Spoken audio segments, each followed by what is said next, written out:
नमस्ते, सुप्रभात। 7 अगस्त 219वां 219 चरण युग ऋषि विचार श्रृंखला का विषय है मानव देह का सदुपयोग। कोट करता हूँ अखंड ज्योति 1959 के पृष्ठ 27 से। लिखा था महान चिंतक विचारक युग ऋषि वेदमूर्ति आचार्य श्री राम शर्मा जी ने।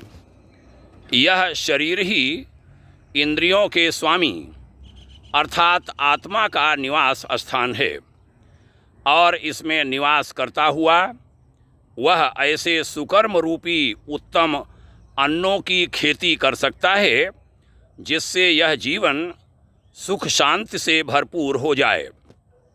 यदि मनुष्य इस वेदोपदेश का पालन करेगा, मानव देह को झूठे भोगों में लिप्त न करके उसके द्वारा उत्तम कार्य करने का ध्यान रखेगा, तो अवश्य ही उसका जीवन उच्च स्थिति को प्राप्त होता जाएगा और वह सांसारिक पाप ताप से अलग रहकर लोक और परलोक में सुख तथा सुयश का भागी बन सकेगा। बड़ी प्यारी बात आगे कही थी। वह अपने उद्योग द्वारा इस लोक की सुख सुविधाओं को ही प्राप्त नहीं करेगा बल्कि परलोक को भी सुधार लेगा। भगवान ने अधिक नहीं तो इतनी शक्ति प्रत्येक प्राणी को दी है कि वह संसार में स्वावलंबन पूर्वक जीवन निर्वाह कर सके।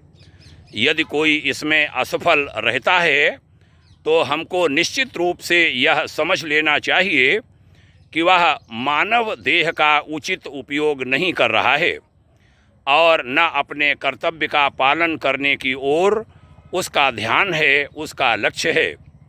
वह संसार में शारीरिक और मानसिक काम से बचकर दूसरों की मेहनत के सहारे जीवन व्यतीत करना चाहता है।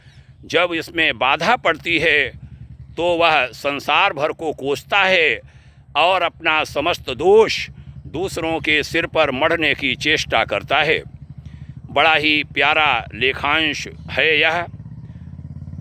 हम आत्मसात कर सकें इन ऋषि विचारों को, हमारा जीवन उत्तरोत्तर प्रगति के शिखर की ओर बढ़ता हुआ चला जाए। आइए एक विशेष प्रकार की खेती करें, खेती करने का उद्योग करें। बहुत बहुत धन्यवाद यहाँ तक आपको सुनने के लिए। यह विचार लोगों में पहुँचते रहें, इस पर आपका भी ध्यान रहे। प्रभु कृपा से यह क्रम सफलतापूर्वक चल पड़ा है, इसमें आपके भी हाथ लगें, भाग्योदय परिवार की यह आशा और अपेक्षा है। प्रणाम करता हूँ, बहुत बहुत शुभकामनाएँ। ओम शांति।